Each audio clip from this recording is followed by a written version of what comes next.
സ്വതന്ത്രം. അപ്പൊ ഏതോ ദർശകൻ രാജാവിനോട് ചോദിക്കുകയാണ്, ദുഷ്ടന് സഹായം ചെയ്യുന്നത് വിഹിതമോ?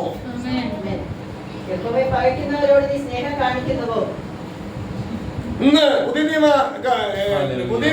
ഈ കാലഘട്ടത്തിൽ ദുഷ്ടമുണ്ടോ?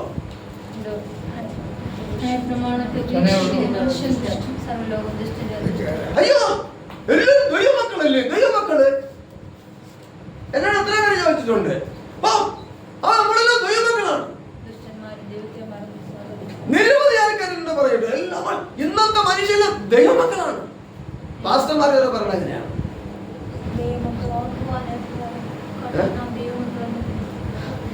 ദൈവമക്കളാകുവാൻ അധികാരം അല്ല, ന്യായപ്രമാണത്തോട് പ്രിയമുള്ള പാപികൾ.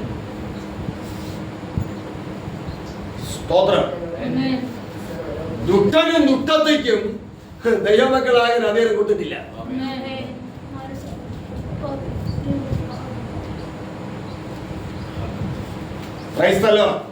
തിരിച്ചറിവ് ദൈവജനത്തെ കേൾപ്പിക്കാത്ത കാരണത്താലാണ് ദൈവജനം തിരിച്ചറിവ് പ്രാപിക്കാതെ അവരെ കണ്ട് ശേഷമുള്ളവരോ നമ്മളെല്ലാം ദൈവമക്കളാണ്.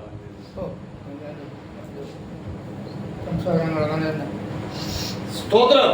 ഇതൊക്കെ നമ്മളെ നിഷ്പക്ഷമായി വചനം വായിച്ചും ഗ്രഹിച്ചും ചിന്തിച്ചും ധ്യാനിച്ചും മുന്നോട്ട് യാത്രയാണ്. മുമ്പ് ഞാൻ എങ്ങനെ ചിന്തിക്കുമായിരുന്നു, നമ്മൾ ഒരു ശുശ്രൂഷകനെ ഒരു യോഗത്തിന് പ്രസംഗിക്കാൻ വിളിക്കുകയാണ്. ഏത് സംഘടനയിലുള്ള ശുശ്രൂഷകനെ വിളിക്കുന്നുവോ അവർ ഇവിടെ ആ സംഘടനയെ പൊക്കി പ്രസംഗിച്ചിട്ട് പോകും. CSI എന്ന് വിളിച്ചാൽ CSI പൊക്കി പ്രസംഗിക്കും, RC എന്ന് വിളിച്ചാൽ RC പൊക്കി പ്രസംഗിക്കും, പെന്തക്കോസ് എന്ന് വിളിച്ചാൽ പെന്തക്കോസിനെ പൊക്കി പ്രസംഗിക്കും.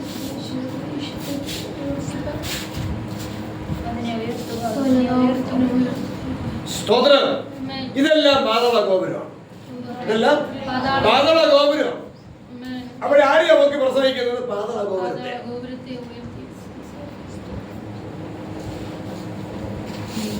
RCയും പെന്തക്കോസും ECIയും CSI എല്ലാം പാതാള ഗോപുരം.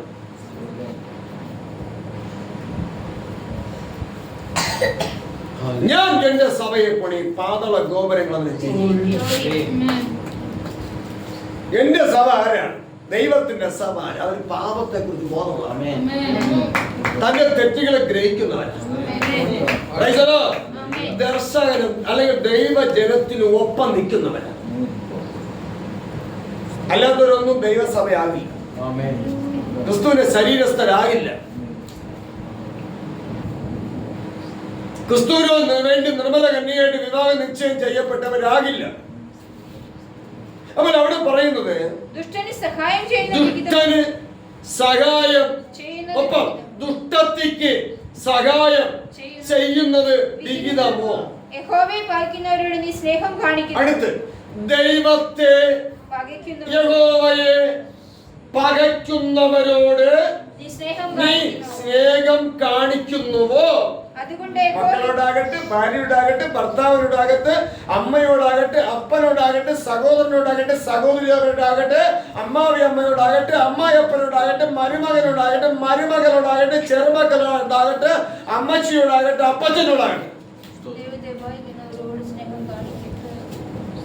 ദൈവത്തെയും ദൈവത്തിന്റെ വചനത്തെയും നിന്ദിക്കുന്നവരോട് പകയ്ക്കുന്നവരോട് സ്നേഹം കാണിക്കുന്നുവോ? രാജാവിന് സമാധാനം കിട്ടുമോ? പോയില്ലേ സമാധാനം?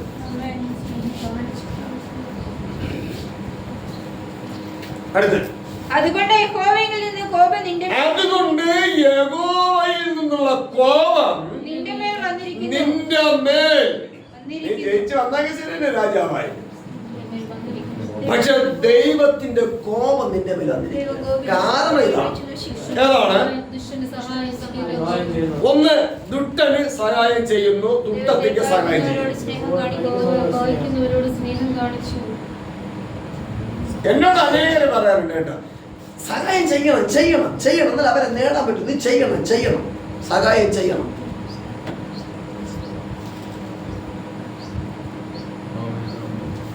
അവ എന്നെ എങ്ങനെ സഹായം ചെയ്യണം എന്ന് പറഞ്ഞ് എന്നെ ഇങ്ങനെ പ്രോത്സാഹിപ്പിക്കുക, പ്രേരിപ്പിക്കുക, തള്ളി വിടുകയും ചെയ്യുന്നതിന് വേണ്ടിയോ? ദൈവത്തിന്റെ കോപം എന്റെ മേൽ വരാൻ വേണ്ടിയോ മാറാൻ വേണ്ടിയോ? അപ്പോൾ ഇവരൊക്കെ എന്റെ ആരാണ്? ചാരന്മാരല്ലേ? ഇവരൊക്കെ എന്റെ ആരാണ്?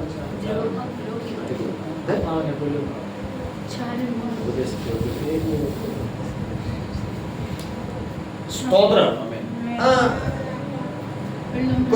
കൊലക്ക് വിധിക്കപ്പെടുന്നവരെ കൊല ചെയ്യുന്നവരെന്തെന്ന് പറയുന്നത്? അപ്പൊ ഇവരൊക്കെ എന്റെ ആരാച്ചന്മാരല്ലേ? എത്ര പാസ്റ്റർമാര്, എത്ര അല്ലാത്തവര്, ഇവരൊക്കെ എന്റെ ആരാണ്?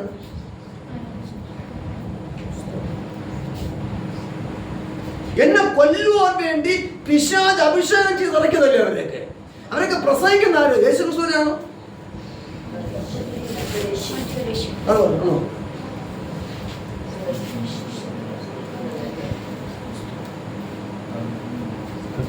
സ്തോത്രം. ഇത് ദൈവാത്മാവാണ് യേഹൂ എന്ന ദർശനങ്ങളിൽ പ്രവർത്തിച്ചു എങ്കിൽ ഇത് ആത്മാവ് നമ്മിലും പ്രവർത്തിക്കണം. ഈ ആത്മാവ് ചത്തുപോയിട്ടില്ല, ഈ ആത്മാവ് ഒഴിഞ്ഞു പോയിട്ടില്ല. യേഹൂ ദർശകൻ ഭൂമി വിട്ടു പോയെങ്കിലും യേഹൂ ദർശനങ്ങളിൽ പ്രവർത്തിച്ച ആത്മാവ് ഭൂമി വിട്ടു പോയിട്ടില്ല. അത് ആരുടെ മേൽ ആവസിക്കണം, ആരുടെ മേൽ ആവസിക്കണം, ആരുടെ മേൽ ആവസിക്കണം എന്ന് പറഞ്ഞ് ഇങ്ങനെ നടക്കുക. മനസ്സിൽ ദുരാത്മാവ് ചുറ്റി നടക്കുന്നു, എന്നാൽ മനസ്സേട് ദൈവാത്മാവ് ചുറ്റി നടക്കുക. ആരുടെ മേൽ തൊട, ആരുടെ മേൽ വസിക്കുക, ആരുടെ മേൽ വചനമുണ്ട്, വചനത്തിൽ വസിക്കുള്ളൂ. ഈ ആത്മ വചനമുള്ളിടത്ത് വസിക്കുള്ളൂ, എല്ലാവരും അങ്ങനെ വസിക്കില്ല. അതാണ് തിരുവചനത്തെ നിന്ദിക്കുന്നവർ, അതിന് ഉത്തരവാദി. വചനത്തെ നിന്ദിക്കുന്നവരോട് സ്നേഹം കാണിക്കുന്നു.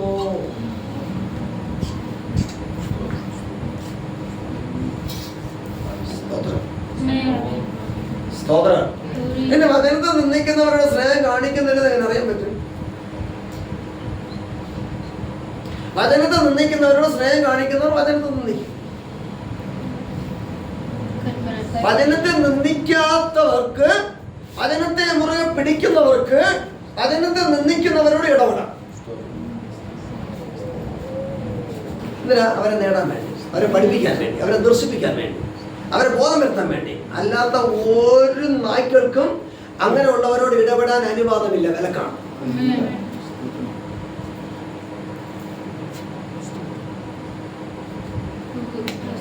സ്തോത്രം. വിദ്യാർത്ഥികളെ പഠിപ്പിക്കേണ്ടത് ആരാണ്? വിദ്യാർത്ഥികൾ, അധ്യാപകൻ. അധ്യാപകൻ ഇന്നലെ ആരായിരുന്നു? ഒരു വിദ്യാർത്ഥിയായിരുന്നു. ഇന്ന് ആരായി മാറി? അധ്യാപകനായി. അതിന്റെ അർത്ഥം പൂർണ്ണനായെന്നല്ല. എന്നതുപോലെ വചനത്തെ നിന്ദിക്കുന്നവരോട് സ്നേഹം ദൈവസ്നേഹം കാണിക്കണമെങ്കിൽ സ്നേഹം കാണിക്കുന്നവർ വചനത്തെ നിന്ദിക്കുന്നവരാകരുത്, വചനത്തെ മാനിക്കുന്നവരെയും നിന്ദിക്കുന്നവരാകരുത്. സ്തോത്രം. വല്ലതും ഗ്രഹിക്കാൻ പറ്റുന്നുണ്ടോ? വല്ലതും വല്ലതും വല്ലതും ഇതിങ്ങനെ പൊതുങ്ങി സ്വാഭാവികമായിട്ട് പറഞ്ഞു പോയ വിഷയമല്ല. അവരത് വീട്ടിനകത്തും കൂടെ കയറി പറയുമ്പോൾ പ്രശ്നമാണ്. വീട്ടിനകത്തും കൂടെ കയറുമ്പോൾ പ്രശ്നമാണ്. ഇപ്പൊ പ്രവാചകൻ വീണ്ടത് കയറാതിരിക്കാൻ പറ്റില്ല എന്ന് പറഞ്ഞാൽ ഇവിടെ നിൽക്കുമ്പോൾ തന്നെ പ്രവാചകൻ നിങ്ങളുടെ വീണ്ടത് കയറാം.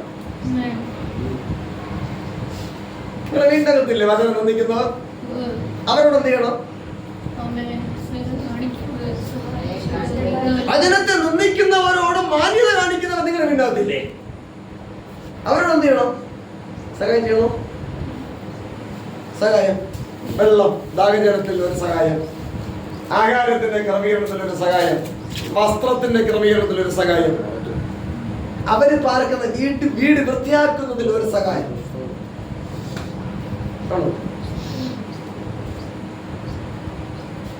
ഇതൊക്കെ ചെയ്യാതിരിക്കാൻ പറ്റുമോ? അതിൽ ദൈവം നിയോഗിച്ചിരിക്കുന്ന ഒരു പരിധിയുണ്ട്, ഒരു അവധിയുണ്ട്. അതുവരെ ചെയ്യാം, അതുവരെ ചെയ്യാം. പക്ഷെ അതിന് അപ്പുറം ചെയ്താൽ അത് പാപ കാരണമായി തിരിച്ചടിക്കും. അതെങ്ങനെ അറിയാം? പിതാവ് നിശ്ചയിച്ച അവധി എങ്ങനെ അറിയാൻ പറ്റും? അത് പിതാവിന്റെ ഇഷ്ടം ചെയ്തു വരുമ്പോൾ അറിയാം. പിതാവിന്റെ ഇഷ്ടം ചെയ്തു വരുമ്പോൾ അറിയാം പിതാവ് നിശ്ചയിച്ച അവധി ഏത് വരെയാണ്. ആ അവധി ആകുമ്പോൾ വിലക്കാവും.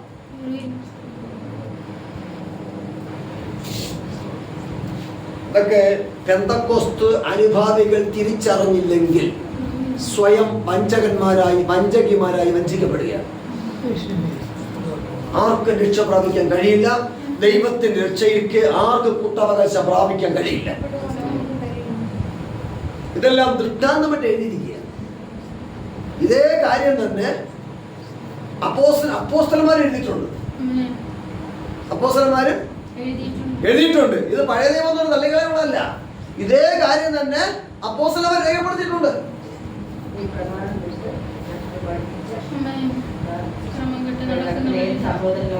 ഞങ്ങൾ നിങ്ങളോട് പ്രാപിച്ച പ്രമാണം വിട്ട് ക്രമം കെട്ട് നടക്കുന്ന ഏത് സഹോദരനോടും,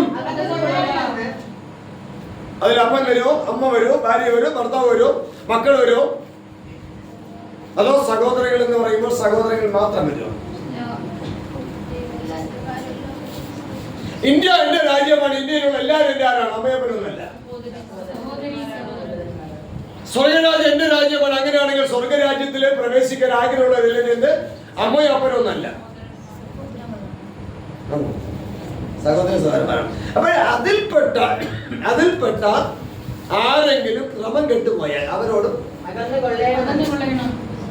അത് ഭാര്യയായ സഹോദരി, ഭർത്താവായ സഹോദരൻ, അമ്മയോ അമ്മയായ സഹോദരി, അപ്പനോ അപ്പനായ സഹോദരൻ,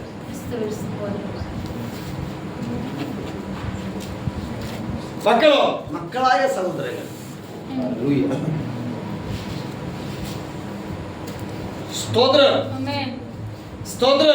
ഇതൊക്കെ ഇന്ത്യൻ ഭരണഘടന എന്നതുപോലെ സ്വർഗീയ ഗവൺമെന്റിന്റെ ഭരണഘടനയാണ്.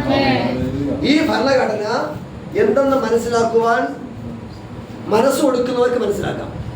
മനസ്സിലാക്കുന്നവർ അതിന്റെ ഉദ്യോഗസ്ഥന്മാരാണ്, അതിന്റെ കാവൽക്കാരാണ്. പൊതുജന ഇന്ത്യയുടെ ആരാണ്? പൊതുവിൽ നമ്മളടക്കം പൊതുജന ഇന്ത്യയുടെ ആരാണ്? കാവൽക്കാരാണ് അല്ലേ? ഒരു പോസ്റ്റ് അവിടെ ഉണ്ട്, ഒരു തടി ഗവൺമെന്റ് മുറിച്ച് അവിടെ ഇട്ടിരിക്കുകയാണ്. പൊതുവിലുള്ള അത് ആരെങ്കിലും എടുത്തോണ്ട് പോകുന്നു, കണ്ടിക്കുന്നത് എന്ത് ചെയ്യും? അറിയിക്കും. പൊതു സ്വത്താണ്.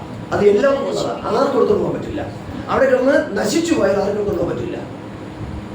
എന്നതുപോലെ യേശു ക്രിസ്തുവിനെ സ്വന്തം രക്ഷിതാവ് സ്വീകരിക്കുന്നവരെല്ലാവരും സ്വർഗരാജ്യത്തിന്റെ ഉദ്യോഗസ്ഥരാണ്, സ്വർഗരാജ്യത്തിന്റെ ജനമാണ്, സ്വർഗരാജ്യത്തിന്റെ കാവൽക്കാരാണ്. എന്ത് മോഷണം നടത്തിയാലും ദുരുപദേശം പറഞ്ഞാലും അത് വിളിച്ചറിയിക്കാൻ ആമേൻ സ്തോത്രം അധികാരപ്പെട്ടവരാണ്. അത് നിർവഹിക്കണം. ഹല്ലേലൂയ, സ്തോത്രം. അപ്പൊ ക്രമം കെട്ട് നടക്കുന്ന ഏതൊരു സഹോദരനോടും അകന്നുകൊള്ളണം. അവരോട് ജീവിക്കണമെന്നില്ല കേട്ടോ. ജീവിക്കാൻ ഒരു അവധി ദൈവം വെച്ചിട്ടുണ്ട്. ആ അവധി വരെ ജീവിക്കുക. അതിനകത്ത് മനം തിരിഞ്ഞാൽ നാം അവരെ നേടി. അതിനകത്ത് മനം തിരിഞ്ഞില്ലെങ്കിൽ പിന്നെ അവരെ വിട്ടുമാറി കൊണ്ടുവന്നതാണ്. ഇല്ലെങ്കിൽ പിന്നെ അവരെ അകത്തെ പിടിക്കേണ്ട ദൈവം ഉത്തരവാദിയല്ല, യേശു ക്രിസ്തു ഉത്തരവാദിയല്ല, പരിശുദ്ധാത്മാവും ഉത്തരവാദിയല്ല. സ്തോത്രം, സ്തോത്രം, സ്തോത്രം. ഇതൊരു പ്രകാശം മാത്രമല്ല, ഇതൊരു ദർശനം മാത്രമല്ല, ഇതൊരു വെളിപ്പാട് മാത്രമല്ല. സ്തോത്രം. എന്റെ ജീവിതത്തിൽ ഇതൊരു അനുഭവം കൂടിയാണ്. സ്തോത്രം. ഈ അനുഭവങ്ങളാണ് ഈ പ്രകാശമാണെന്ന് മനസ്സിലാക്കിയത്. ആൾക്കാരെ പറയും പ്രാർത്ഥന കണ്ണിക്കാം, സാക്ഷ്യം കണ്ണിക്കാം, അനുഭവത്തെ കണ്ണിക്കാൻ പറ്റുമോ?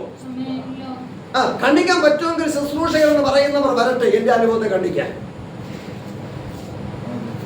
എന്റെ അനുഭവം രോഗസൗഖ്യം കിട്ടിയ അനുഭവമല്ല, എന്റെ അനുഭവം ഭൂതം പുറത്തായ അനുഭവമല്ല. എന്റെ അനുഭവം എന്റെ പാപത്തെ കുറിച്ചുള്ള ബോധമാണ്. എന്റെ അനുഭവം അതിനെ കണ്ണിക്കാൻ ഒരു മനുഷ്യനും കഴിയില്ല. എന്റെ അനുഭവം എന്റെ പാപത്തെ കുറിച്ചുള്ള ബോധമാണ്. അതിന് കാരണമായത് പരിശുദ്ധാത്മാവാണ്. അത് അതിന് പരിഹാരകരായി മാറുന്ന ക്രിസ്തുവാണ്. Glory. അങ്ങനെ ഖണ്ഡിക്കാൻ ഒരു മനുഷ്യനും കഴിയില്ല. Amen.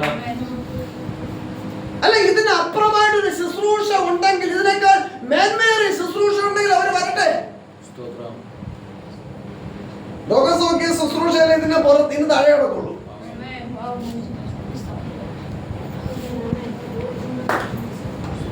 സ്തോത്രം. Amen. ചിലർക്ക് പറയാറുണ്ട്, അത് എന്റെ അനുഭവമാണ്, എന്റെ ഈ ശുശ്രൂഷയിൽ കൊണ്ട് എത്തിച്ചത്, ഇത് ദൂതമാണ്, ഇത് ലക്ഷ്യം തെറ്റിയുള്ള ശുശ്രൂഷയാണ് പറയുന്ന ആൾക്കാരുണ്ട്. എന്റെ ജീവിതത്തിലെ അനുഭവമാണ് എന്നെ ഈ ശുശ്രൂഷയിൽ കൊണ്ടെത്തിച്ചത്, ഇത് ലക്ഷ്യം തെറ്റിയുള്ള ശുശ്രൂഷയാണെന്ന് എന്നോട് പറയുന്ന ആൾക്കാരുണ്ട്.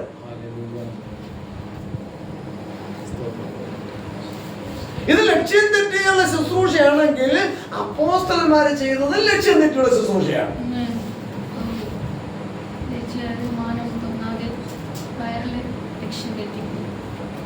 സ്തോത്രം. ഇത് ലക്ഷ്യം തെറ്റിയുള്ള ശുശ്രൂഷയാണെങ്കിൽ ഏകോദർശനിൽ ചെയ്ത ശുശ്രൂഷയും ലക്ഷ്യം തെറ്റിയുള്ളതായിരുന്നു.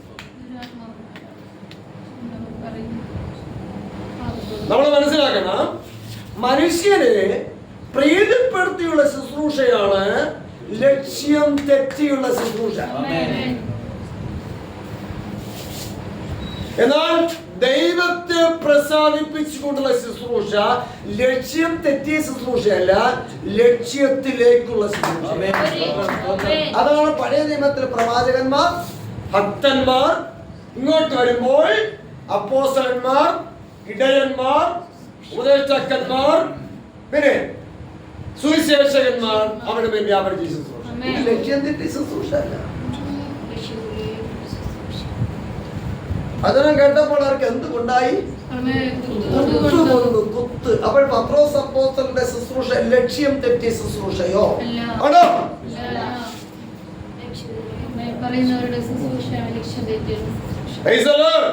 അപ്പൊ ഈ പാപത്തിന്റെ പരിജ്ഞാനത്തെ വെളിപ്പെടുത്തിക്കൊണ്ടുള്ള ശുശ്രൂഷ പരിശുദ്ധാത്മ നിയോഗത്തിൽ വെളിപ്പെടുമ്പോൾ അത് ലക്ഷ്യം തെറ്റി ശുശ്രൂഷയാണ് പറയുന്നു എങ്കിൽ പറയുന്നവരാണ് ലക്ഷ്യം തെറ്റി പോകുന്നത് എന്ന് എനിക്ക് മനസ്സിലാക്കാൻ ഇനി ആകാശം മുട്ട എനിക്ക് പറയണോ? സ്വർഗത്തിൽ കയറി പോകണോ? അത് മനസ്സിലാക്കാൻ പാദത്തിൽ വേണോ? പിന്നെ എന്താ നിങ്ങൾക്ക് അതൊക്കെ മനസ്സിലാക്കാൻ ഇത്തിരി അകലമായിരിക്കുന്നു, അകലം. പിന്നെന്താ പാട്ട് പാടിയപ്പോ സഹകരിക്കാത്തത്? ഇപ്പോഴൊരു പാട്ടെടുത്തിട്ടല്ലേ കയറിക്കോളൂ, അല്ലെങ്കിൽ കയറിക്കോളൂ. അല്ലേ, ഒരു പാട്ട് ഇപ്പൊ തുടങ്ങി വെച്ചാലെങ്കിൽ എല്ലാവരും കയറിക്കോളൂ.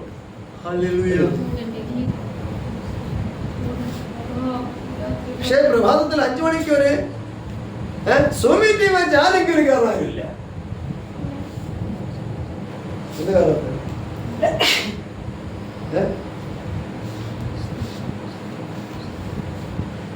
കരങ്ങളെ കേട്ട് ദൈവത്തെ സ്തുതിക്കാം. ഹല്ലേലൂയ. എന്നിട്ട് അതിന് മറുപടി ഇല്ല. മറുപടി പറയാണ്ടില്ലെങ്കിൽ ആരും കാണില്ല. മനസ്സിലാകും? മനസ്സിലാകും? ലിംഗം തന്നെ പറയുന്നത്. പിന്നെ എന്താ ഉണ്ടായിരിക്കണേ? എനിക്ക് വാക്യത്തിനെ പോയോ? പിന്നെ എന്താ ഉണ്ടായിരുന്നു?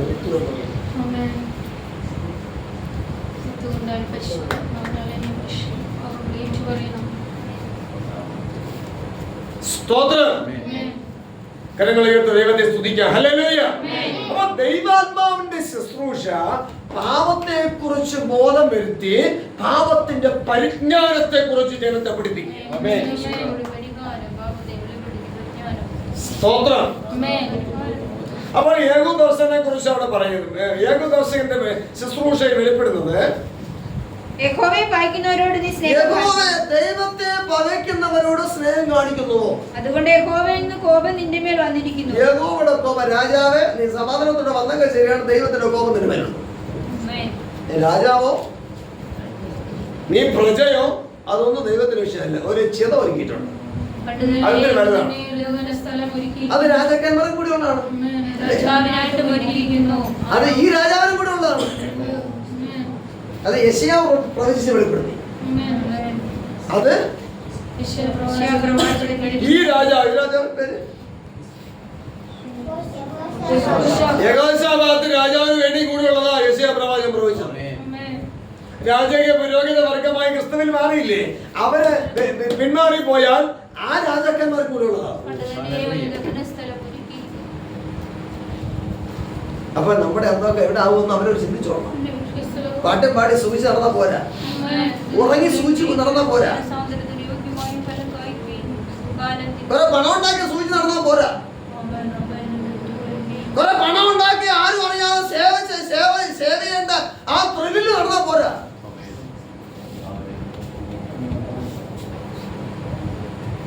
സ്തോത്രം. ഒരു വീട്ടില് 10,000 രൂപ വരുമാനമുണ്ടെങ്കിൽ 10,000 രൂപ 10 പേരാണെങ്കിൽ 10 രൂപ അറിഞ്ഞിരിക്കണം. സേവ ചെയ്യണമെങ്കിൽ എല്ലാവരും അറിഞ്ഞിരിക്കണം. ആരും അറിയാതെ സേവ ചെയ്യുന്ന ഏത് റൂട്ടാ പിശാചാ സേവ ചെയ്യിപ്പിക്കുന്നത്? എന്തിനാ അങ്ങനെ സേവ ചെയ്യിപ്പിക്കുന്നത്? എന്തിനാ അങ്ങനെ സേവ ചെയ്യുന്നത്? അത് ഏത് ആത്മാവാ?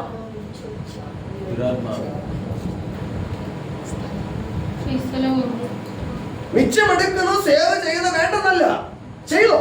പക്ഷെ അത് വീട്ടിലുള്ള എല്ലാവരും അറിഞ്ഞിരിക്കണം, അറിയിച്ചിരിക്കണം. ഇല്ലെങ്കിൽ അത് ഏത് ആത്മാവാ?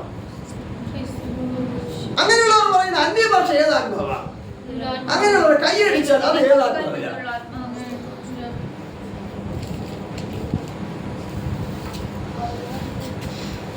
സ്തോത്രം. ഇതൊന്നും ഉടനെ കേട്ടില്ല എന്ന് ഞാൻ പറയരുത്, നിങ്ങളും പറയരുത്. ഇത് ഞാൻ കേൾക്കുന്ന ശബ്ദമാണ്, നിങ്ങൾ കേൾക്കുന്ന ശബ്ദമാണ്. നിങ്ങൾ കേൾക്കുന്ന ശബ്ദം പോലെ ഞാൻ കേൾക്കുന്ന ശബ്ദമാണ്. Praise the Lord. തമ്മിൽ സ്നേഹിക്കുക എന്ന് പറഞ്ഞാൽ തമ്മിൽ ഒളിക്കാൻ ഒന്നുമില്ല. കരങ്ങളെ കൊണ്ട് ദൈവത്തെ സ്തുതിക്കാം. ഹല്ലേലൂയ, ഹല്ലേലൂയ, ഹല്ലേലൂയ.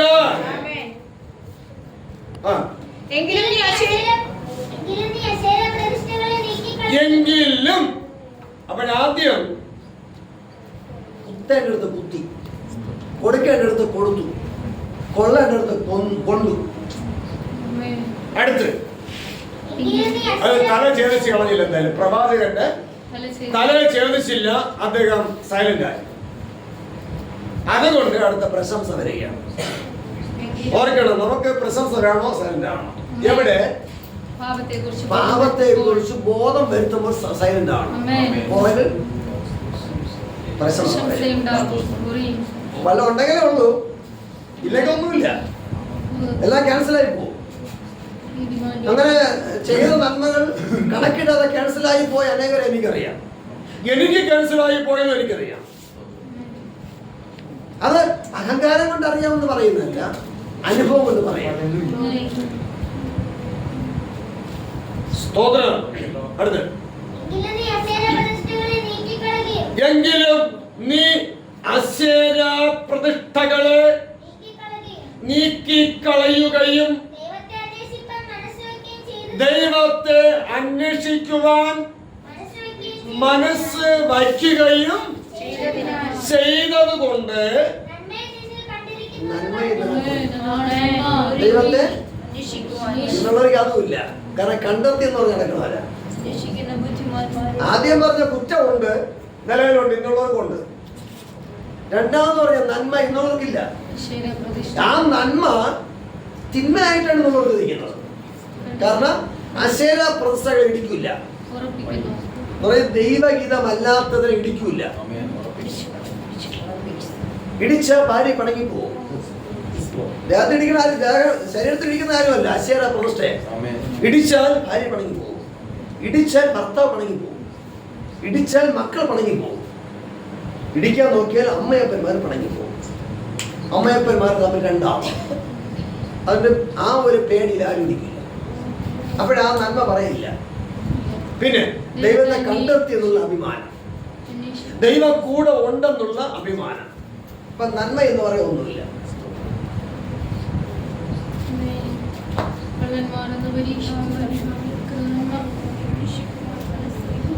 സ്തോത്രം. ക്രൈസ്തവ ലോകം ദൈവത്തെ അന്വേഷിക്കാൻ താല്പര്യമുള്ള വിരലെണ്ണ എന്നുള്ള ഒന്നെങ്കിലും കാണും.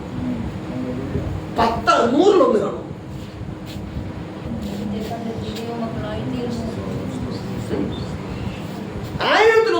മനസ്സുണ്ടോ? ആയിരത്തിലൊരു എന്റെ പുരുഷനെ അറിവില് സ്ത്രീയെ കണ്ടില്ല. എന്റെ അറിവില് ഞാൻ ഇടപെട്ടിട്ടുള്ള രീതി അനുസരിച്ച് ഒരു വ്യക്തിയെ പോലും എനിക്ക് കാണാൻ കഴിയും. ഒരു വ്യക്തിയെ പോലും ഇത്രയും വർഷങ്ങൾക്കിടയിൽ ഒരു വ്യക്തിയെ പോലും എനിക്ക് കാണാൻ കഴിഞ്ഞിട്ടില്ല. ദൈവത്തെ അന്വേഷിക്കുന്നവരെ.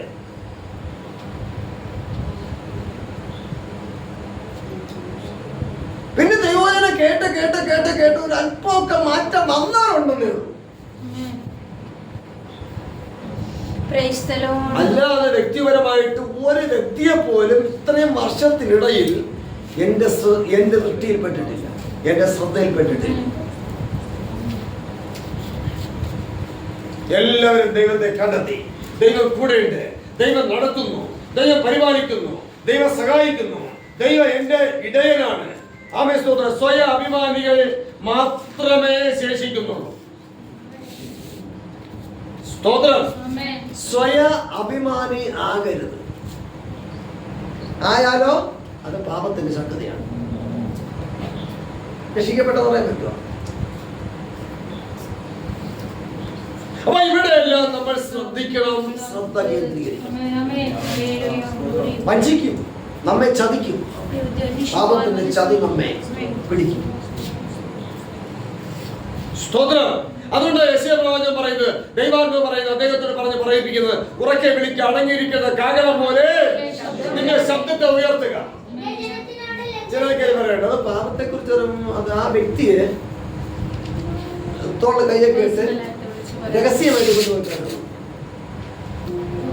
ആണോ? തീർച്ചയായിട്ടും. പക്ഷെ രഹസ്യമായിട്ട് പറയാൻ വേണ്ടി പിതാവ് ഒരു അവധി നിശ്ചയിച്ചിട്ടുണ്ട്. അതുവരെ രഹസ്യമായിട്ട് പറയാം. അത് കഴിഞ്ഞാൽ രഹസ്യമായിട്ട് അതെങ്ങനെ അറിയാൻ പറ്റും? അത് പിതാവിന് ഇഷ്ടം ചെയ്യുന്നവർക്ക് അറിയാൻ പറ്റും. ആ അവധി ഏതൊരാണ്. അല്ല, സ്കൂളിൽ പോകുന്ന വിദ്യാർത്ഥികൾക്കെല്ലാം അറിയാം അവിടുത്തെ അവധിയും അറ്റൻഡും എന്നൊക്കെ എപ്പോഴൊക്കെ എനിക്കറിയാം. അപ്പൊ പിതാവിന് ഇഷ്ടം ചെയ്യുന്നവർക്ക് അറിയാം ഏത് വരെയാണ് അവധി. മനം തിരിയുന്നതനുസരിച്ച് അവധി കൂടും, മനം തിരിയാതെ കടനപ്പെടുന്നതനുസരിച്ച് അവധി കുറയും. അപ്പോൾ ദൈവം അവധി കുറയ്ക്കുമ്പോൾ അവധി കൂട്ടാൻ വേണ്ടിയാണ് ആൾക്കാർ തിന്നാതെ കുടിക്കാതെ കിടക്കണം. ദൈവം അവധി കൂട്ടി തരണം. തിന്നാതെ കുടിക്കാതെ കിടക്കണമെന്ന കാര്യം കണക്ക് തീരാതാണ്. കാരണം ഇത് കളികളല്ലേ, യുദ്ധങ്ങൾ. യുദ്ധക്കളത്തിൽ കളിയല്ല, ക്രിക്കറ്റ് കളിയല്ല അവിടെ. സ്തോത്രം. യുദ്ധക്കളത്തിൽ നിൽക്കുന്നവരുടെ വീട് അത് കളിക്കളാക്കരുത്, അത് യുദ്ധക്കളം തന്നെയാണ്. പാപത്തോട് യുദ്ധം, അറിവില്ലായ്മയുടെ യുദ്ധം, ഇരുട്ടിന്റെ നിഷ്ഫല പ്രവൃത്തിയുടെ യുദ്ധം. അതുകൊണ്ട് ഭാര്യയിൽ നിന്നോ ഭർത്താവിൽ നിന്നോ മക്കളിൽ നിന്നോ അമ്മയപ്പന്മാരിൽ നിന്നോ ഇരുട്ടിന്റെ നിഷ്ഫല പ്രവൃത്തി വരരുത്. അവിടെ യുദ്ധം ഉണ്ടാകും, യുദ്ധശ്രുതി ഉണ്ടാകും. പിന്നെ ഗാർഹിക പീഡനമെന്ന് പറഞ്ഞിട്ട് കാര്യമില്ല, പറഞ്ഞിട്ട് കാര്യമില്ല.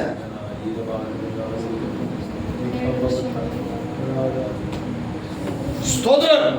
അങ്ങനെയൊക്കെ പറഞ്ഞ് വിവാഹം കഴിച്ച ഭർത്താവിനെ അപമാനിക്കാം. പക്ഷെ ആ അപമാനം നിത്യ അപമാനമായിട്ട് അവനവർക്ക് തന്നെ കിട്ടും. കാരണം കുടിക്കുന്നതല്ലേ പിടി വീഴും. കല്ല് വിട്ടുന്നവനെ വല്ല കല്ലിൽ തിരിച്ചുള്ളൂ. ഇതൊക്കെ വളരെ ശ്രദ്ധയോടെ നാം നമ്മെ സൂക്ഷിച്ചാൽ ദൈവം നമ്മുടെ മേൽ ദൃഷ്ടി വയ്ക്കും.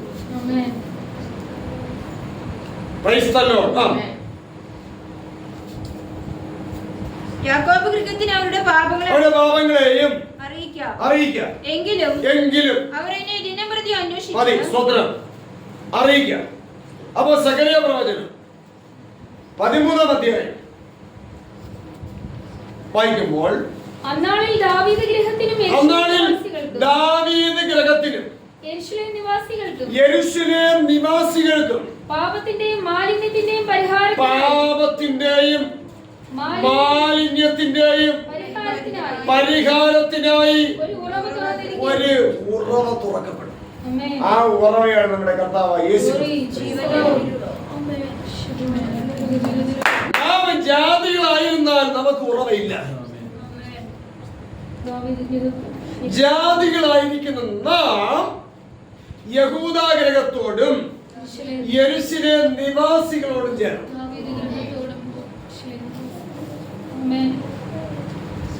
യേശുക്രിസ്തു എവിടെ ജനിച്ചത്? ദാവീദിന്റെ സന്തതിയാണ്.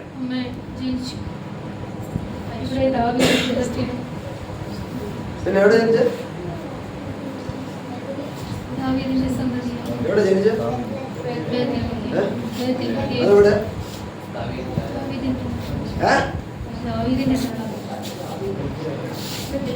എവിടെയാ? ആണോ? ഉറപ്പാണോ? യെരുശലേമിലാണോ? ബെത്ലഹേം. പറ മിഷണറി. യഹൂദിയ ദേശത്തിലെ ബെത്ലഹേമേ, നീ യഹൂദിയ പ്രഭുക്കന്മാരിൽ ഒട്ടും ചെറുതല്ല. എന്റെ ജനമായ ഇസ്രായേലിനെ മേയ്പ്പാനുള്ള തലവൻ നിന്നിൽ നിന്ന് പുറപ്പെട്ടു വരും. യഹൂദ ദേശത്തിലെ ബെത്ലഹേം. യഹൂദദേശം എവിടെയുള്ളതാ?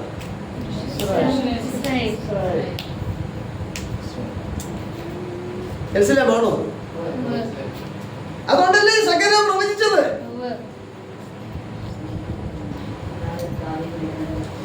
ദാവീദ് ഗൃഹത്തിന്മേലും യെരൂശലേം നിവാസികളുടെ മേലും പാപത്തിന്റെയും മാലിന്യത്തിന്റെയും പരിഹാരത്തിനായി ഒരു ഉറവ തുറക്കപ്പെടും. ആ ഉറവയാണ് നമ്മുടെ കർത്താവ് യേശു. അത് ജാതികൾക്കില്ല. ജാതികളായിരിക്കുന്ന നാം യെരൂശലേം എന്ന് പറഞ്ഞ വചനത്തോട് ബന്ധത്തിൽ ദാവീദ് ഗൃഹത്തോട് ചേർന്നു.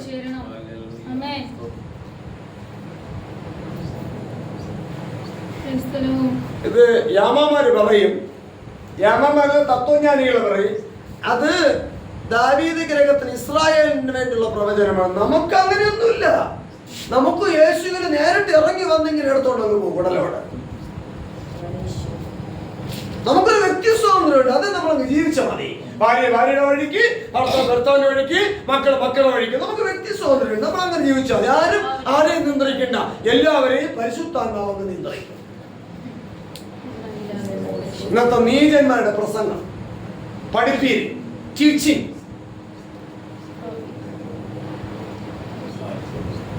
യവന്റെയൊക്കെ കളിക്കളത്തിൽ നിൽക്കാനല്ല ദൈവം.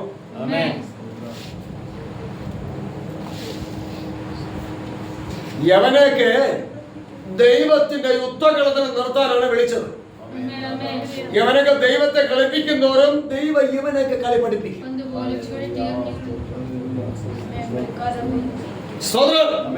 ദൈവജനത്തിന് എന്ത് അടുക്കിരിക്കുന്നു, എന്ത് ചിട്ടയിരിക്കുന്നു, എവിടെ പഠിപ്പിക്കുന്നു, ആര് പഠിപ്പിക്കുന്നു, എന്തുകൊണ്ട് പഠിപ്പിക്കുന്നില്ല? പിന്നെ ബാബുവിനെ കിട്ടുമോ?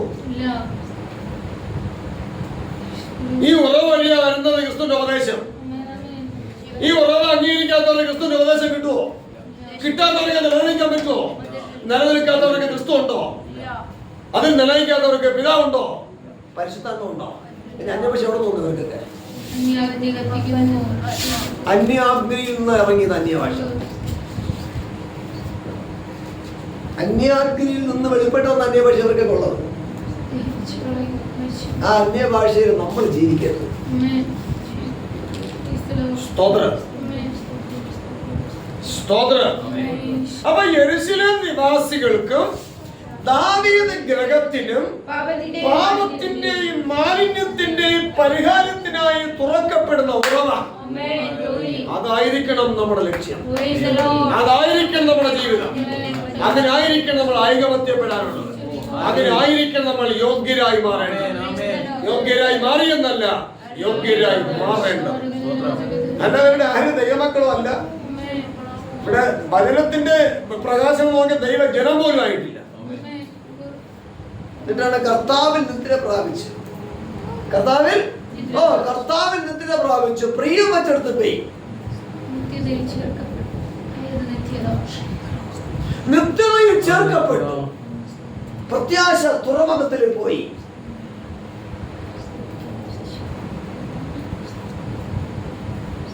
തമിഴിലും മലയാളത്തിലും ഹിന്ദിയിലൊക്കെ ചുമ്മാ വാക്ക് കിടക്കുക, അക്ഷരം കിടക്കുക. എടുത്ത് ചേർത്ത് എഴുതി വെച്ചുകൂടാത്തുണ്ടാ?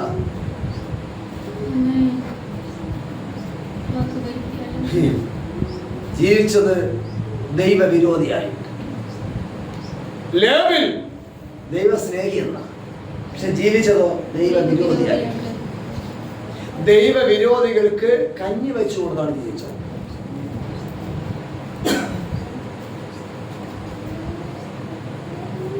കരങ്ങളെടുത്ത് ദൈവത്തെ സ്തുതിക്കാം. ഹല്ലേലൂയ, ഹല്ലേലൂയ.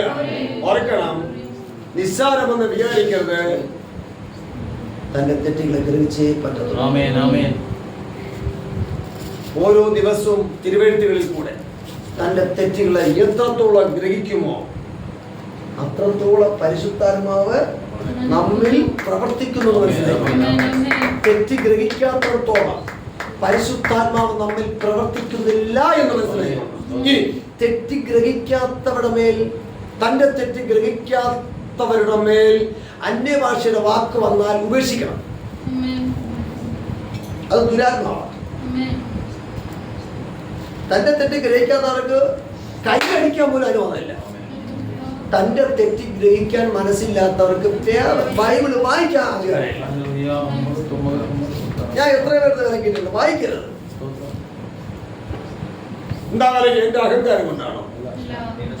തന്റെ തെറ്റ് ഗ്രഹിക്കാൻ മനസ്സില്ലാത്തവർ ബൈബിൾ വായിക്കരുത്. ബൈബിൾ കയ്യിലെടുക്കരുത്. തന്റെ തെറ്റ് ഗ്രഹിക്കാൻ മനസ്സില്ലാത്തവർ ആരാധനാലയത്തിൽ പോകരുത്. എന്നാൽ എനിക്ക് സ്വർഗത്തിൽ ഭയങ്കര സാക്ഷിയാണ്. എന്റെ സാക്ഷ്യമല്ല. പോകരുതെന്ന് ആരോടൊക്കെ വിലക്കിയിട്ടുണ്ടോ അവർ പരാതിയായി പുറത്തു പറഞ്ഞു. അതെനിക്ക് സ്വർഗത്തിന് സാക്ഷിയാണ്.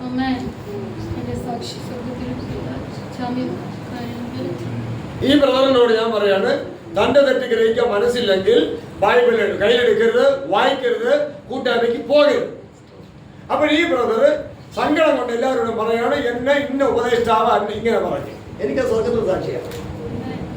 ഒരു വാക്കുണ്ട്, തന്റെ തെറ്റ് ഗ്രഹിക്കാൻ മനസ്സില്ലാത്തവർ എന്നാണ് വാക്കുണ്ട്. ആ വാക്ക് വെളി പറയില്ല. എന്നെ പ്രാർത്ഥിക്കാൻ അനുവദിക്കില്ല, അന്യഭാഷ പറയാൻ അനുവദിക്കില്ല, പാടാൻ അനുവദിക്കില്ല, ബൈബിൾ വായിക്കാൻ അനുവദിക്കില്ല, ആരാധനയ്ക്ക് പങ്കെടുക്കാൻ അനുവദിക്കില്ല. എനിക്ക് ഭയങ്കര സാക്ഷിയുള്ളതല്ല. കാരണം അനുവദിക്കാത്തത് അനുവദിച്ചില്ല എന്നും ഒരു സാക്ഷി അവിടെ എത്തിയ ഭയങ്കര സാക്ഷിയാണ്.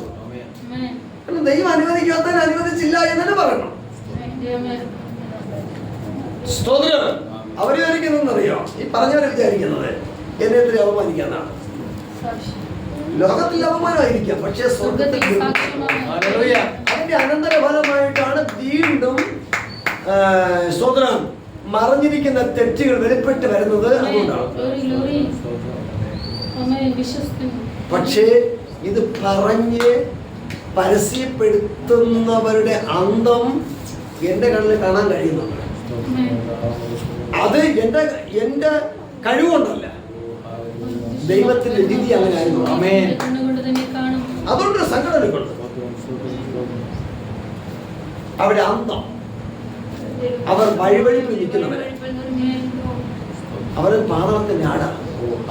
പക്ഷെ എത്ര പറഞ്ഞാലും അംഗീകരിക്കുന്നില്ല. ആ സങ്കടം എനിക്കുണ്ട്. സ്തോത്രം.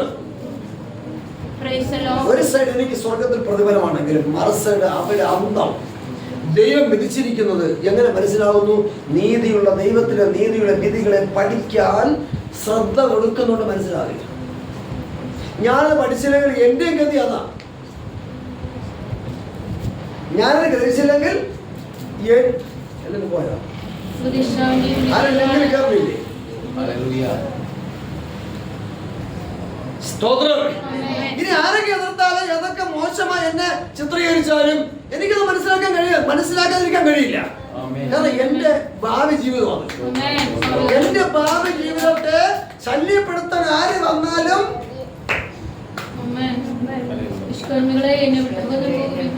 സ്തോത്രം. എന്റെ ഭാവി ജീവിതം എന്ന് പറഞ്ഞാൽ പാതാളത്തിലെ ഭാവി ജീവിതമല്ല, നിത്യജീവിലെ ഭാവി ജീവിതം. അത് നശിപ്പിക്കാൻ ആര് നോക്കിയാലും.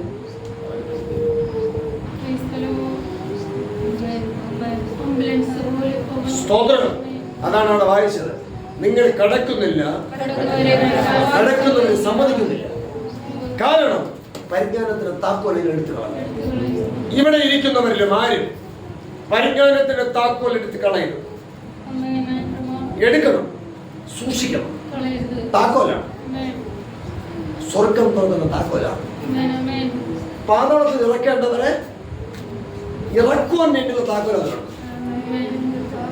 പാതാളത്തിന്റെയും സ്വർഗത്തിന്റെയും താക്കോലാണ്. പാതാളത്തിൽ വിടേണ്ടവരെ പാതാളത്തിലേക്കും, ദൈവസന്നിധിയിൽ വിടേണ്ടവരെ ദൈവസന്നിധിയിലേക്ക് വിടേണ്ട താക്കോലാണ്. അത് പരിജ്ഞാനമാണ് താക്കോൽ. ഏത് പരിജ്ഞാനം? പാപത്തെ കുറിച്ചുള്ള പരിജ്ഞാനം. ഇത് കളയുന്നവർ, ദൈവമക്കൾ എന്ന് പറഞ്ഞ് അഭിമാനിക്കുന്നവർ ദൈവരാജ്യത്തിന് യോഗ്യനല്ല എന്ന് യേശു ക്രിസ്തു തീർത്തു പറഞ്ഞു. അതുകൊണ്ട് എനിക്കത് അംഗീകരിക്കാതിരിക്കാൻ പറ്റില്ല. സ്തോത്രം. ആരൊക്കെ എന്നെ അംഗീകരിച്ചാലും ആരൊക്കെ എന്നെ നിഷേധിച്ചാലും കർത്താവിന്റെ അരുളപ്പാട് എനിക്ക് അംഗീകരിക്കാതിരിക്കാൻ കഴിയും. കർത്താവ് പറഞ്ഞതേ നിനക്കുള്ള വിറ്റ് ദരിദ്രർക്ക് കൊടു എന്ന് മാത്രമല്ല പറഞ്ഞത്. സ്തോത്രം. നിങ്ങൾക്കുള്ള വിറ്റ് ദരിദ്രർക്ക് കൊടു എന്ന് പറഞ്ഞത് ആരോട് പറഞ്ഞു?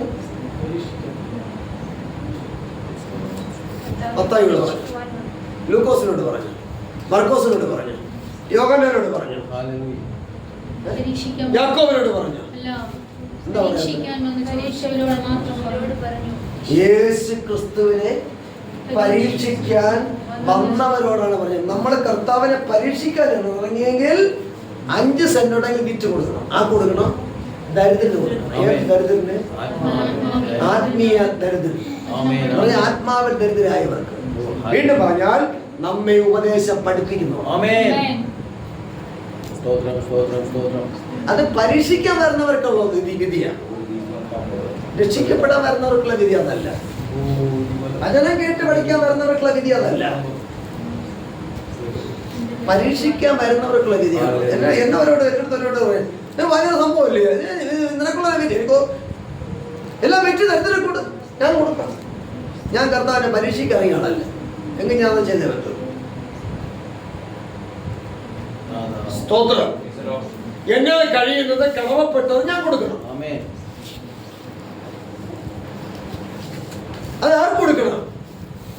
അവരവർക്ക് മറ്റുള്ളവർ ഇഷ്ടപ്പെടുന്ന രീതി അനുസരിച്ചല്ല. തിരുവചനം ഉൾക്കൊള്ളുവാൻ ആർക്ക് മനസ്സുണ്ട് അവർ കൊടുക്കണം. തിരുവചനം ഉൾക്കൊള്ളാൻ മനസ്സില്ലാത്ത വീട്ടുകാർക്ക് കൊടുക്കാൻ പാടില്ല.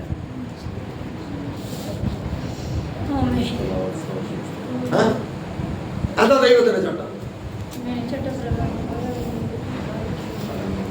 സ്തോത്രം. അത് ലഭിക്കാത്ത കാരണം എന്താ? എന്റെ ബന്ധുക്കൾ എന്റെ ജഡപ്രകാരം എന്റെ ബന്ധുക്കൾ ഒരുപാട് പറയുന്നത് അവരെ ഒന്നും എനിക്ക് ഇഷ്ടമല്ലെന്നാണ്. അവര് സാക്ഷ്യം പറഞ്ഞു, ശരിയാണ്, എനിക്ക് അവരെ ഇഷ്ടമില്ല. കാരണം അവർക്ക് ദൈവത്തെ ഇഷ്ടമില്ല, അതുകൊണ്ട് അവരെ എനിക്ക് ഇഷ്ടമില്ല.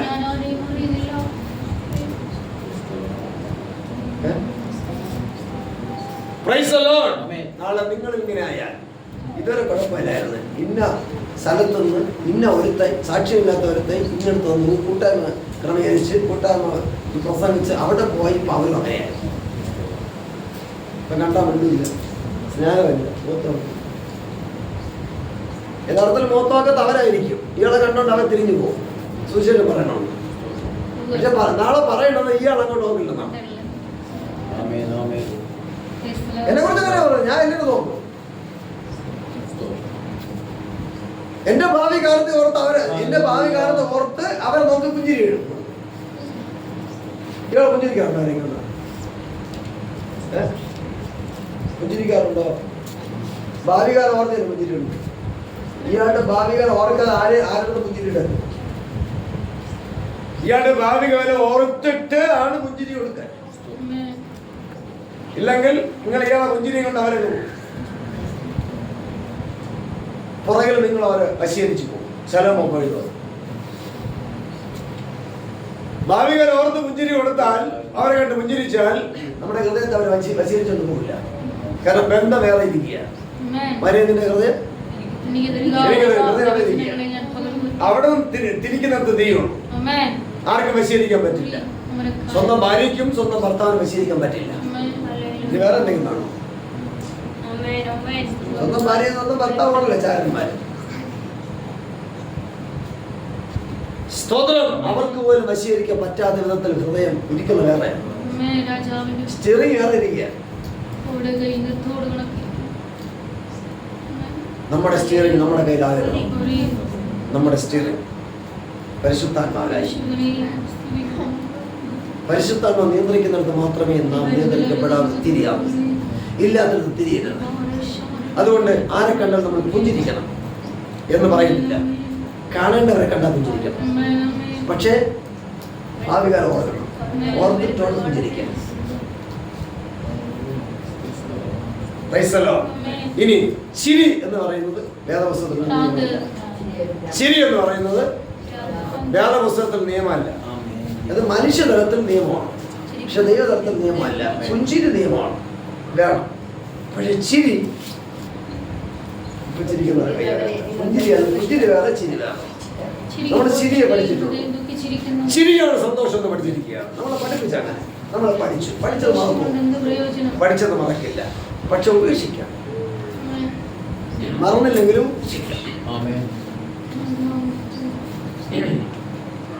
അതുകൊണ്ട് കർത്താവ് യേശു ക്രിസ്തുവിൽ വിശ്വസിക്കേണ്ടതിന് പാപത്തെക്കുറിച്ച് ബോധം വരുത്താനാണ് പരിശുദ്ധാത്മാവ് എന്ന കാര്യസ്ഥനെ സ്വർഗത്തിൽ നിന്ന് അവൻ ക്രിസ്തുവേശു ഇവിടെ അയച്ചിരിക്കുന്നു.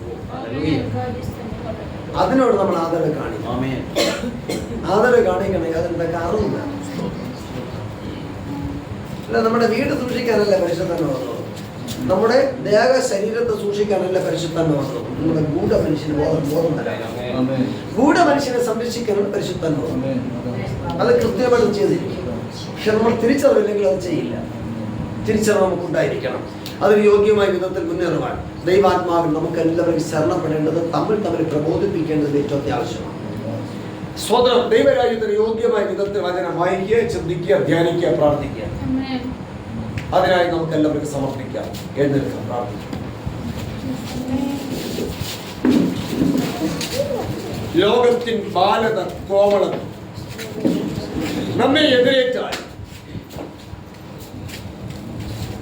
അതെല്ലാം വെള്ളത്തിന്റെ കുമിള പോലെയാണ്, നീങ്ങിപ്പോകുന്ന നിഴൽ പോലെയാണ്.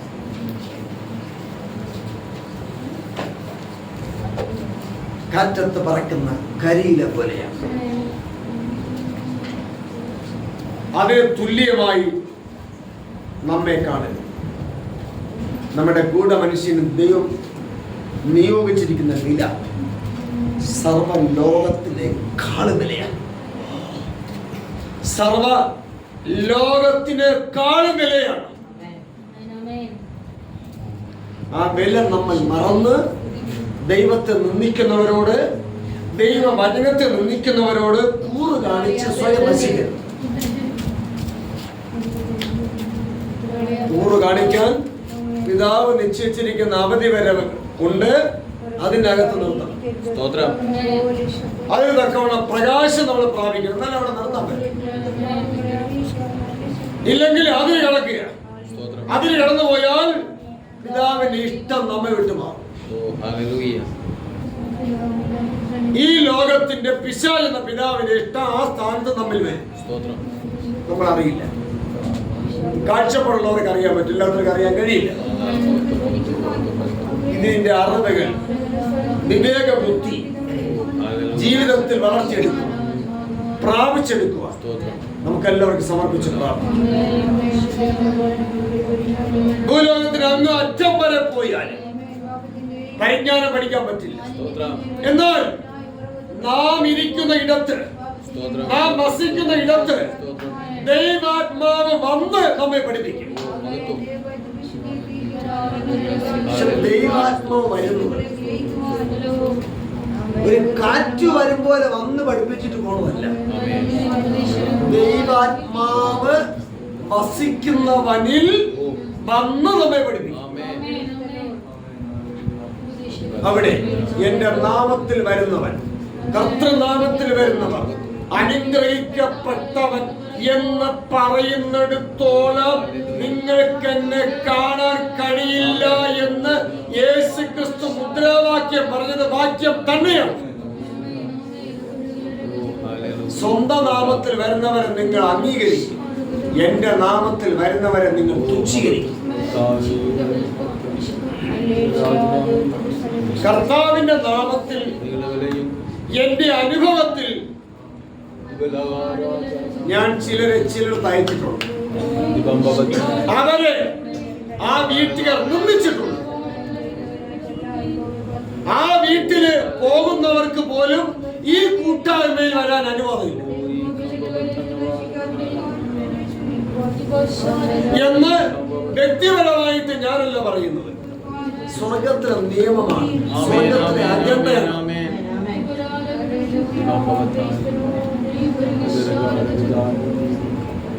സ്വർഗീയ കോടതിയിൽ കേസുണ്ട്, അവിടെ വിസ്താരമുണ്ട്.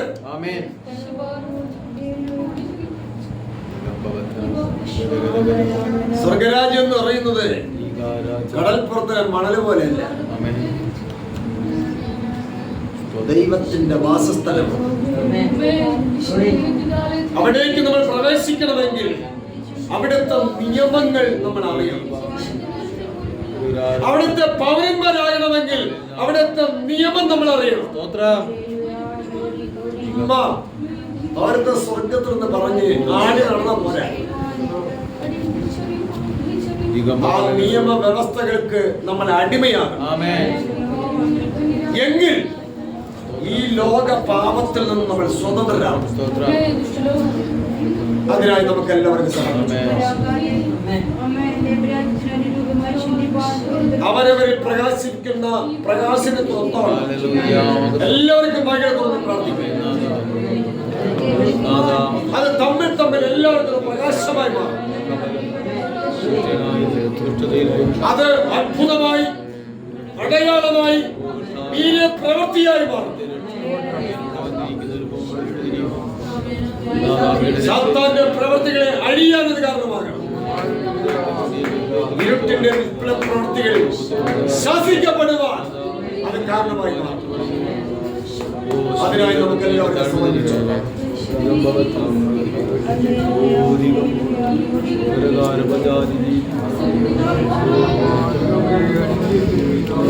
പാപത്തിന്റെയും മാലിന്യത്തിന്റെയും പരിഹാരത്തിനായി ഉറവ തുറന്നുകൊണ്ട് അന്ധകാരത്തിലായിരുന്ന അടിയങ്ങളെ അത്ഭുത പ്രകാശത്തിലേക്ക് വിളിച്ചെന്നുള്ള കർത്താവേ, അങ്ങനെ വിലയേറിയ കർത്തൃത്വത്തിന് അടിയങ്ങൾ സാക്ഷ്യം വഹിപ്പാൻ അന്ന് അടിയങ്ങളെ ഗ്രഹിപ്പിക്കുന്ന തിരുവഴുത്തുകൾക്കായി നന്ദിയോടെ സ്തോത്രം ചെയ്തുകൊണ്ട് അടിയങ്ങൾ എല്ലാവരെയും താഴ്ത്തി പ്രാർത്ഥിക്കും. അങ്ങയുടെ മഹത്വമേറിയ ഉപദേശ രൂപങ്ങളിൽ അടിയങ്ങൾ അതിശയമുള്ളവരായി മാറും, അത്ഭുതകരമായി മാറുവാൻ അടിയങ്ങൾ എല്ലാവരെയും താഴ്ത്തി നിങ്ങളോടുകൂടി ഇടപെടുന്ന, സംസാരിക്കുന്ന, സഹകരിക്കുന്ന വ്യക്തികൾ, ബന്ധുക്കൾ, പരിചയക്കാർ സകലരിലും ദൈവാത്മാവിന്റെ സ്പർശനം ഉണ്ടാകുവാൻ, അവരോട് ഇടപെടേണ്ടതായ അവധി നിങ്ങളുടെ ജീവിതത്തിൽ ദർശിച്ചു കിട്ടുവാൻ അടികൾ എല്ലാവരെയും സമർപ്പിക്കും. മഹത്വം അങ്ങോട്ട് നിത്യജീവൻ ആധാരമായി ഉപദേശങ്ങൾ വെളിപ്പെടുത്തുന്ന യേശു ക്രിസ്തുവിന്റെ നാമത്തിൽ തന്നെ ആമേൻ. നമ്മുടെ കർത്താവ് യേശു ക്രിസ്തുവിന്റെ നാമത്തിൽ കൂട്ടായ്മയിൽ വെളിപ്പെട്ട ഉപദേശ രൂപങ്ങളിൽ ജീവിക്കുവാൻ, നിലനിൽക്കുവാൻ തക്കതായ ദൈവപ്രവൃത്തിക്കായി കരങ്ങളുയർത്തി ദൈവത്തെ സ്തുതിക്കാം. ഹല്ലേലൂയ, ഹല്ലേലൂയ, ഹല്ലേലൂയ. ആമേൻ. മഹത്വത്തിന്റെ പ്രത്യാശയായ യേശു ക്രിസ്തുവിന്റെ നാമത്തിൽ എല്ലാവർക്കും നിത്യ സ്നേഹ വന്ദനം. ദൈവം എല്ലാവരെയും സ്വർഗത്തിന്റെ സകലാത്മീയ അനുഗ്രഹത്താലും ഉപദേശത്താലും ചിന്തകളാലും നിറയ്ക്കുമാറാകട്ടെ.